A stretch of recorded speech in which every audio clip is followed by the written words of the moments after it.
In this chapter, we will examine the 5 themes of the Caribbean. Specifically, we will differentiate between island and rimland environments and the environmental issues that affect these areas.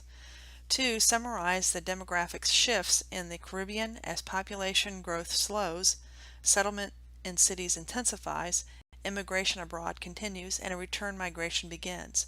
3. Explain why European colonists so aggressively sought control of the Caribbean and why independence in the region came about more gradually than in neighboring Latin America. 4. Identify the demographic and cultural implications of the massive transfer of African peoples to the Caribbean and the creation of a neo-African society in the Americas.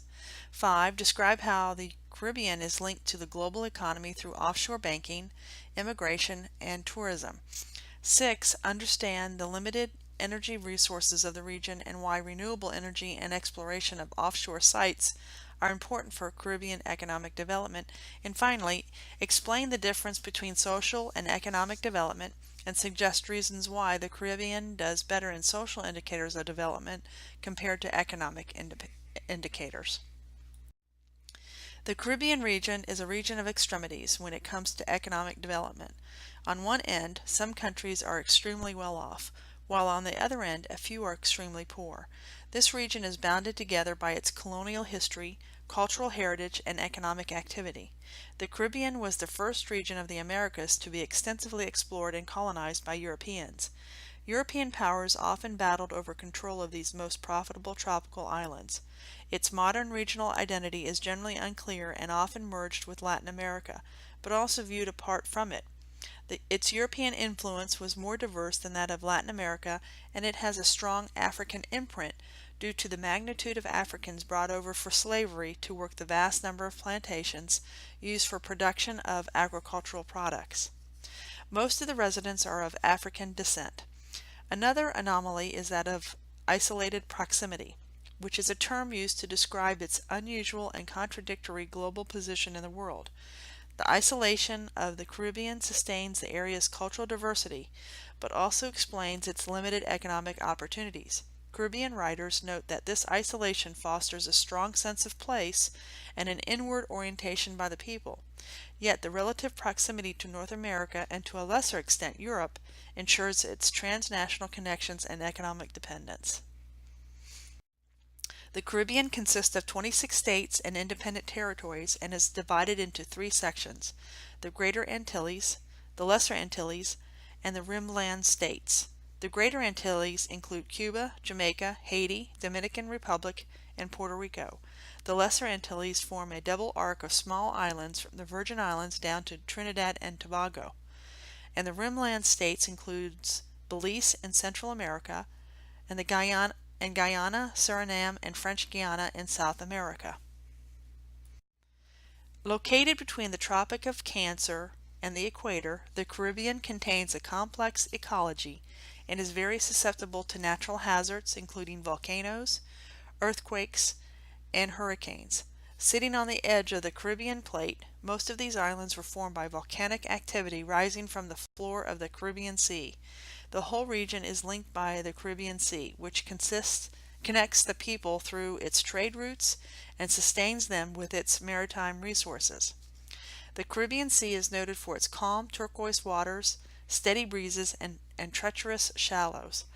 Vegetation includes tropical forests, tropical savannas, palm savannas, and mangrove swamps, which are marshy wetlands unsuitable for human settlement. The Greater Antilles are most of the region's population, have most of the region's population, arable lands, and large mountain ranges. The best farmlands are found in central and western Cuba. In the inner arc of the Lesser Antilles are mountainous islands of volcanic origin, and the outer arc consists of low-lying islands which are great for agriculture. Unlike much of the Caribbean, the Rimland states contain significant amounts of forest cover. The agriculture is closely tied to geology, and mining is significant in some locations. The aerial photograph shows English Cay off the coast of Belize. Tropical climates distinguish the region. Most of the region is classified as either having a tropical wet AF or a tropical savanna AW climate, with year-round high temperatures and abundant precipitation, seasonality is defined by changes in rainfall more than temperature. The rainy season is from July to October through much of the region. Hurricanes are common in this region with the exception of Guyana states in South America. This is due to the existence of low-pressure systems that form off the coast of West Africa. The destruction of hurricanes is from wind, rain, and flooding. Some scientists believe that we have entered a more active hurricane period due to global climate change. Climate change is a difficult issue in the Caribbean. The Caribbean is not a major contributor of greenhouse gases, yet with global warming could face some of the biggest challenges. Negative impacts of climate change on this region will include rising sea levels, increased intensity of storms, variable rainfall leading to both floods and droughts, loss of valuable and sensitive biodiversity, and displacement of people. In terms of land loss due to inundation, some islands will be hit hard. For example, the Bahamas may lose nearly 30% of its land with a 10-foot sea level rise. Coral bleaching is an example of loss of biodiversity. Warmer water temperatures will kill off coral reefs, which are diverse and productive ecosystems for much of the region. In the photo, a Cuban man looks at what remains of his house in the village of Casilda after Hurricane Dennis pounded the island with drenching rains and devastating winds. Each season hurricanes roll through the Caribbean. In many climate change scenarios, the intensities of hurricanes in this region are expected to increase.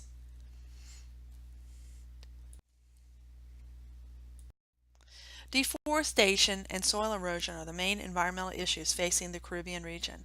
This is especially true in Haiti, where wood is used for fuel and to clear land for agriculture. It is hard to imagine a region in which the environment has been so completely transformed. Most of the island forests were removed long ago for agriculture or fuel, or soil erosion is a chronic problem, and soil erosion is a chronic problem. Coastal pollution is serious around the largest cities and industrial zones. The forest cover of the rimland states, however, is largely intact and is attracting the interest of environmentalists.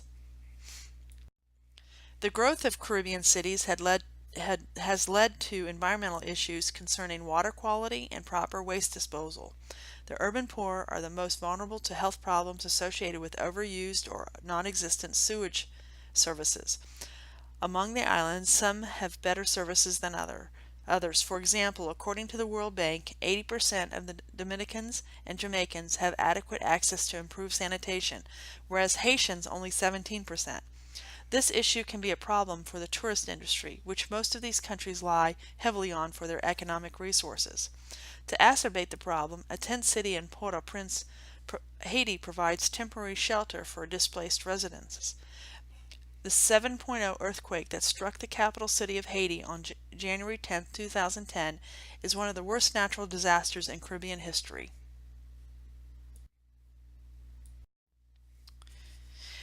Please pause the video and answer the following. Describe the locational, environmental, and climatic factors that together help make the Caribbean a major international tourist destination. In your own words, using the text as a guide, be thorough and specific with your answer. The map of the population density shows how disparaging the gap is between the higher density islands and the sparsely settled rimland states. The major population centers are on the islands of the Greater Antilles. The tendency here, as is the rest of Latin America, is towards greater urbanism. The largest metropolitan areas in the region are San Juan, Santo Domingo, and Havana. Each have over 2 million residents. In comparison, the rimland states are very lightly settled.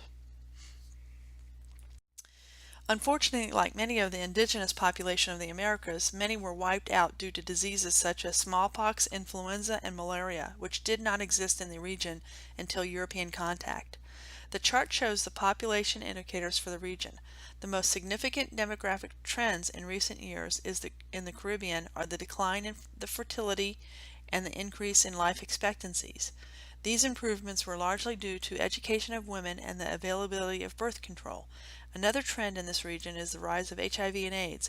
It is the second largest group behind Sub-Saharan Africa. Please pause the video and study the chart.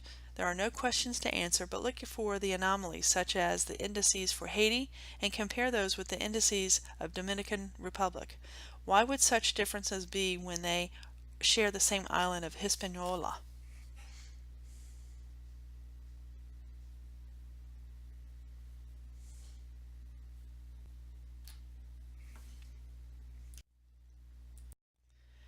Diaspora is the movement, migration, or scattering of people away from an established or ancestral homeland.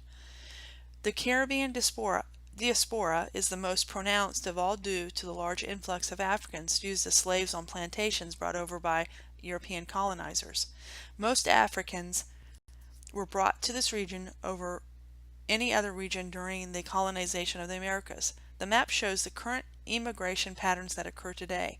Many residents move away to work, save money, and then return home in a circular flow, while others move away, one family member at a time, and then send for the others in the family. This is called chain migration and accounts for immigration enclaves that we see around the world. Immigration has long been a way of life for the Caribbean peoples. With relatively high education levels but limited professional opportunities, migrants from the region head to North America, Great Britain, France, and the Netherlands. Interregional migrations between Haiti and Dominican Republic and between the Dominican Republic and Puerto Rico also occur. Because of the circular migration patterns, the Caribbean people engage in transnationalism, which is ties to more than one country. Initially, plantation agriculture and subsistence farming shaped the settlement patterns on the islands. The arable lands were owned by the elite from European colonization. They brought slaves from Africa to work the larger plots for plantation crop exports, such as bananas, sugarcane, and coffee. Each plantation had its own specialty crop or monocrop production. Rural was the way of life for a long time. Cities were only formed to serve the needs of the colonizers. They were not formed for urban life. At the time, they did not see the need for cities as a focal point to trade. They traded directly with the world from their plantation. Many subsistent farmers today are descendants of former slaves who farmed their small plot that was handed down to them. Today, rural communities tend to be loosely organized, labor is transient, and small farms are scattered around. The photo is a woodcut from the 1840s depicting slaves harvesting tobacco in Cuba while a white supervisor looks on smoking a cigar. Commodities such as tobacco and sugar were profitable, but the work was arduous. Several million Africans were enslaved and forcibly relocated to the region to produce these commodities. Since the 1960s, there has been a surge in rural to urban migration due to the mechanization of agriculture, offshore industrialization, and rapid population growth. Approximately one-third of the region is urbanized, with Puerto Rico the most urban and Haiti the least. Caribbean cities reflect a variety of cultural influences with European African heritage. Most Caribbean cities, like Latin American cities, were initially laid out in grid pattern with a central plaza. Early on, these cities were often walled and intensively fortified to ward off raids by pirates and other European rivals. Santo Domingo is the oldest European city in the Americas, which was settled in 1496. Old Havana in Cuba possesses a handsome collection of colonial architecture, especially from the 18th and 19th centuries, and is a UNESCO World Heritage Site. Today you can still see the colonial Spanish influence with the wooden whitewashed cottages with shutters and built up for protection from flooding. The photo shows the Santo Domingo Metro. Passengers load onto Metro cars in the downtown Santo Domingo, Dominican Republic. The Metro, which opened in 2009, received technical support from the Metro in Madrid, Spain. Please pause the video and answer the following question. How did the long-term reliance on plantation economy influence patterns of settlement in the Caribbean? In your own words, using the text as a guide, be thorough and specific in your answer.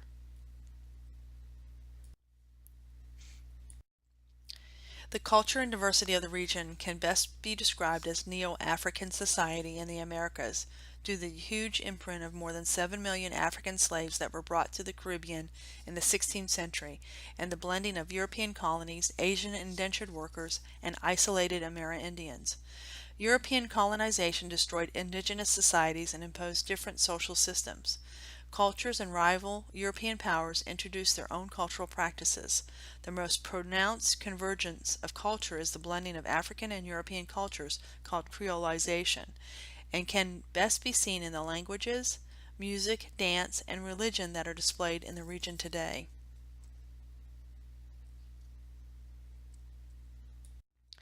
The native population was basically exterminated with the invasion of the European colonists. With them, they brought a large slave population from Africa and intentionally mixed tribal groups with Africans in order to dilute ethnic identities. Approximately 10 million peoples of African descent were brought and sold on the Caribbean soils during the 4 centuries in which the Atlantic slave trade operated. This migration flow created one of the largest Neo-African societies in the Americas today. The map shows the massive transatlantic slave trade migration into the Americas. Most of the slaves came from West Africa, especially the Gold Coast, now Ghana, and the Bight of Biafra, now Nigeria. Angola in southern Africa was also an important source area. A unique group of Africans live in this region, especially in Suriname and French Guiana, called Maroon societies. The inhabitants of these communities were initially runaway slaves who escaped the clutches of slavery and lived secretly in well-hidden places. Some of these societies have died out, and some have lived on to continue to live out their African traditions, especially farming practices, clothing, religious practices, house designs, crafts, community organization, and language. Most recently, pressures to modernize and extract resources have placed the Maroons in direct conflict with the state and private investors. Many have been affected by the abuse of economic activities of others, and the Maroons continue to fight for legal recognition of ancestral claims to land and resources. The photo shows a woman with white clay rubbed on her face, dancing at the Black People's Day celebration in Paramaribo, Suriname. Surinamese Maroons recognize the first Sunday in January as Black People's Day to express their shared cultural heritage. Linked to Maroon societies, but more widely diffused, is the transfer of African religious and magical systems to the Caribbean, which have evolved into unique forms that have clear ties to West Africa. The most widely practiced religions are Voodoo in Haiti, Santeria in Cuba, and Obai in Jamaica. The religions have had a great impact on many of the inhabitants of the Caribbean and have continued to be practiced today. Many of these practices have also been diffused into other countries as well. Once slavery ended in this region, many feared that labor shortages would occur and therefore sought out indentured laborers to fill those losses. Many of these laborers were brought over from South, Southeast, and East Asia. The legacy of these indentured arrangements is clearest in Suriname, Guyana, and Trinidad and Tobago. Most prevalent is the South Asian ancestry, where Hindu temples are found in cities and villages, along with Hindi language spoken at home. The photo is of the current Prime Minister of Trinidad and Tobago, Kamla Persad Bissessar, of Indian descent, who is attending a celebration that marks the 165th anniversary of Indian Arrival Day in Trinidad. The Creole identities that have been formed over time are complex. The Garifuna people, formerly called Black Carib, is a good example of Creolization in that they are the descendants of African slaves and Carib Indians. This form of Creolization is recognized throughout the region, especially through its language and music. The dominant languages in this region are European, such as Spanish, French, and Dutch, but new languages had developed for trade called lingua francas. A lingua franca is the blending of two languages to form another one and was highly used in trading with foreigners. Today, the Caribbean people have a unique way to switch languages from standard to vernacular forms of speech quickly. Therefore, a Jamaican, for example, can converse with a tourist in standard English and then switch to Creole variant with a friend when a friend walks by, effectively excluding the outsider from the conversation.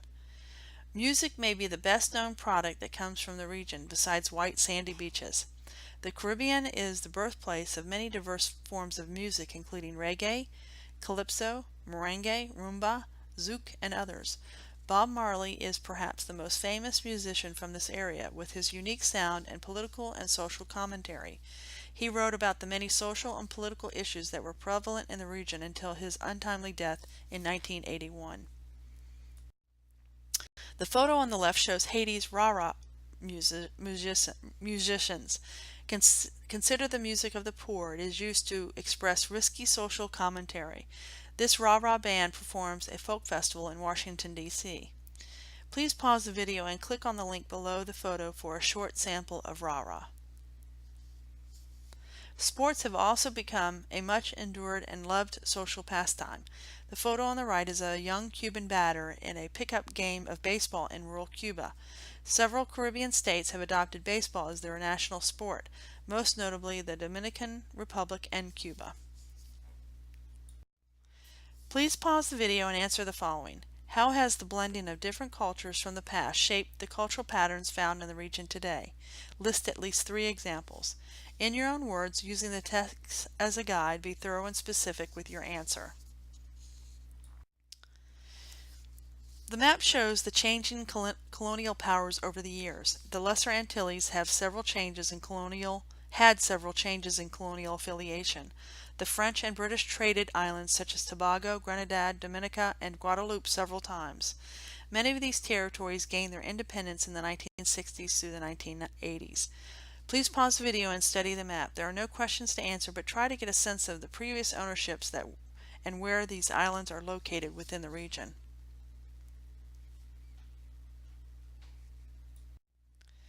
Many of the islands were divvied up during the colonial period in the 16th and 17th centuries. However, in the 19th century, the United States, through the Monroe Doctrine, claimed that it would not tolerate European military involvement in the Western Hemisphere, and made it clear that the Caribbean to be within its sphere of influence. Therefore, the United States asserted control of the region, ushering in a period of neocolonialism rather than the direct military or political control. To this day, the United States exerts considerable influence in the Caribbean, which was commonly referred to as America's backyard in the 20th century. The foreign policy objectives were to free the region from European authority and encourage democratic governances. However, the United States on many occasions overstepped its bounds and created social and economic issues for this region. The map shows some of the geopolitical issues in the region. Please pause the video and study the map. There are no questions to answer here, but try to get a sense of what the issues have been. There are a few entities in this region that are politically unique to the United States. First, Puerto Rico is both within the Caribbean and apart from it because of its status as a Commonwealth of the United States. This marriage is a bittersweet arrangement for the island in that Puerto Rico would very much like to break away from the United States and become independent again, yet it relies heavily on U.S. investment and welfare programs. U.S. food stamps are a major source of income for many Puerto Rican families. The United States has also assisted the island to become the first industrialized island in the region. Cuba, on the other hand, has been the most profound challenge to the United States authority with the revolutionary effort led by Fidel Castro in the 1950s. Castro influenced the very poor in the country to resent U.S. involvement and elect him as president. After his win, the U.S. placed an economic embargo on Cuba that is still in place today.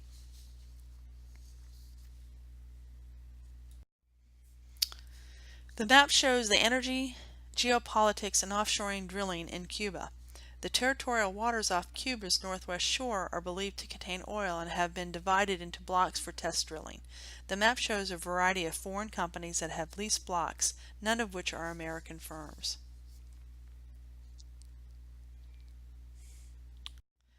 A few islands engaged in independence movements from the colonial powers in the 19th century, such as Haiti, Dominican Republic, Cuba, and Puerto Rico, and some British colonies. Some gained political independence but have struggled economically since. It wasn't until the 1960s that English colonies emerged as independent states, including Jamaica, Trinidad and Tobago, Guyana, and Barbados. Many Caribbean states struggled to meet the basic needs of their people and therefore maintain their colonial status as an economic asset. Some have become territories of their former colonial powers. Today, many European countries still maintain several crown colonies in the region, especially Britain, with the Cayman Islands, the Turks and Caicos, Antigua, Montserrat, and Bermuda.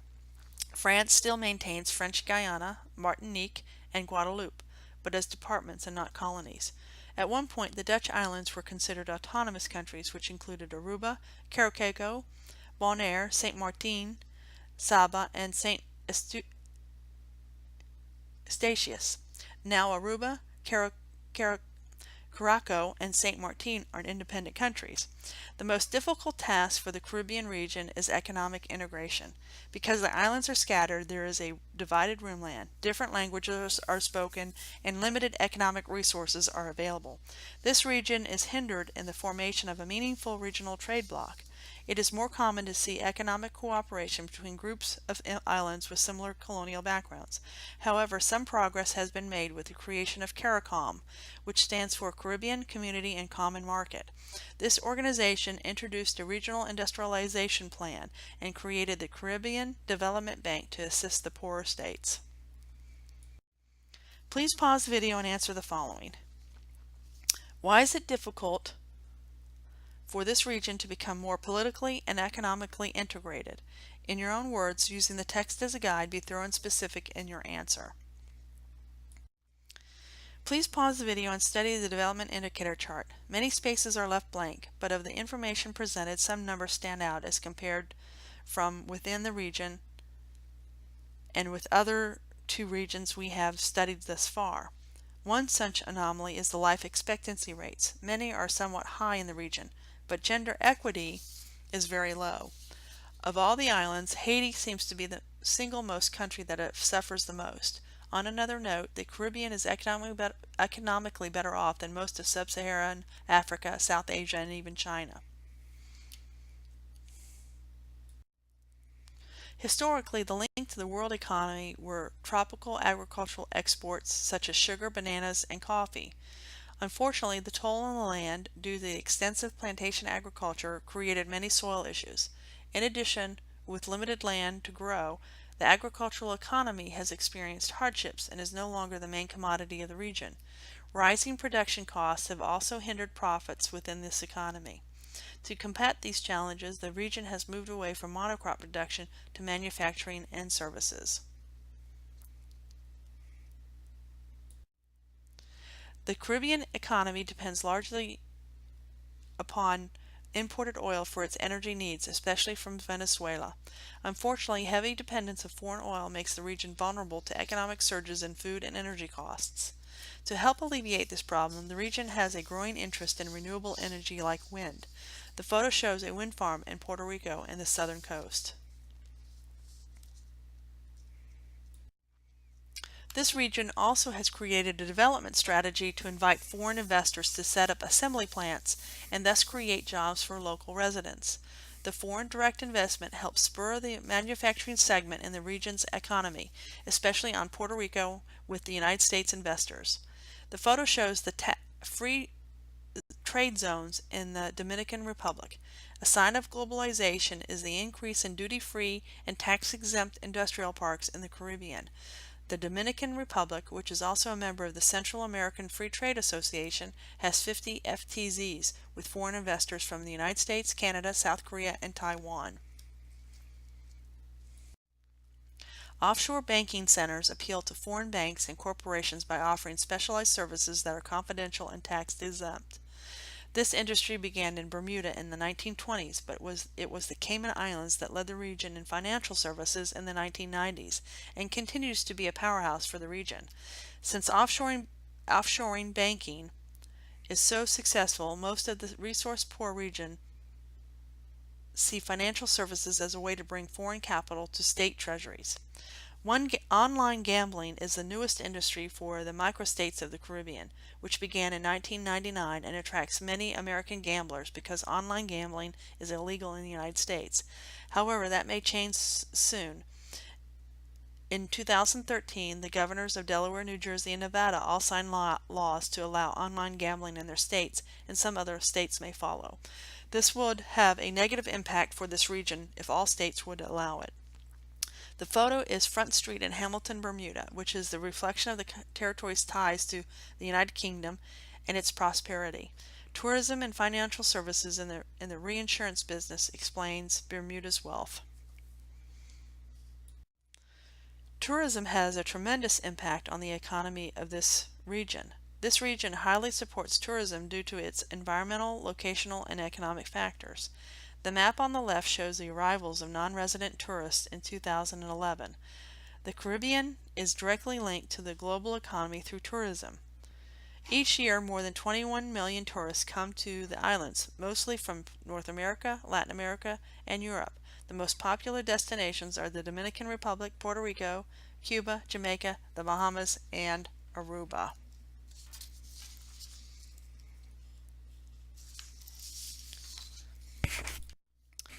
Tourism also has its downside. For example, since the tourist industry is so closely tied to the global economy, if recession hits, particularly in the U.S., so does the tourist dollar spent in the region.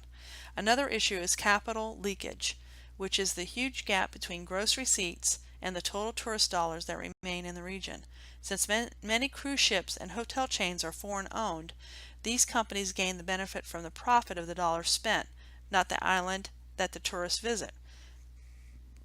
Much of the money spent does not directly impact the wealth of the island. These tourists also place a high demand on water and energy resources, which come at a high cost in this sun-soaked and thirsty region. On the bright side, the tourist industry is less environmentally destructive than traditional agricultural exports and at present more profitable. The photo at the top depicts a Caribbean cruise ship from the Carnival Cruise Lines, a British and American-owned company. This ship has anchored at Grand Turk Island on the Turks and Caicos. Tourism is vital to many Caribbean states, but most cruise ships are owned by companies outside the region and offer relatively little direct employment for Caribbean workers.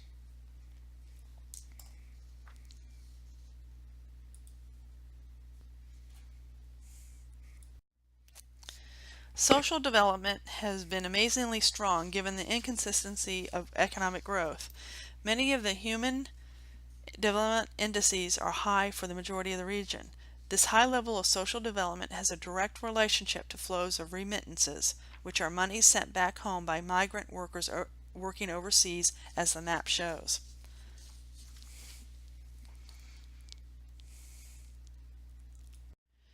Some of the social development issues include the status of women, brain drain versus brain gain, and labor-related migration. The Caribbean region has a strong matriarchal society. Since many of the men leave home for seasonal employment, the women stay and run the households and local street markets. However, this does not mean that women have higher status. Men usually control the money. In recent years, women have been increasingly employed in assembly plants, in data entry firms, and in tourism, which has given them a little more clout. Many Caribbean states have excelled in educating their citizens. However, this does not mean that they remain and contribute to the local economy. Many will move away and cause a brain drain in which the educated in developing countries leave to work in the developed countries. The good news is that some are returning, causing a brain gain, and contribute to the social and economic development of their home country. Labor-related migration is a standard practice for many households in the region due to high educational rates and limited employment opportunities. With this type of migration, many are expected to send remittances home. Governments and individuals alike depend on these transnational family networks. Families carefully select the household member most likely to succeed abroad in hope that money will flow back and a base for future immigrants will be established. Please pause the video and answer the following. As the Caribbean has shifted out of agricultural dependence, what other economic sections have emerged in this region? And why is the region's location conducive to these industries? In your own words, using the text as a guide, be thorough and specific in your answer.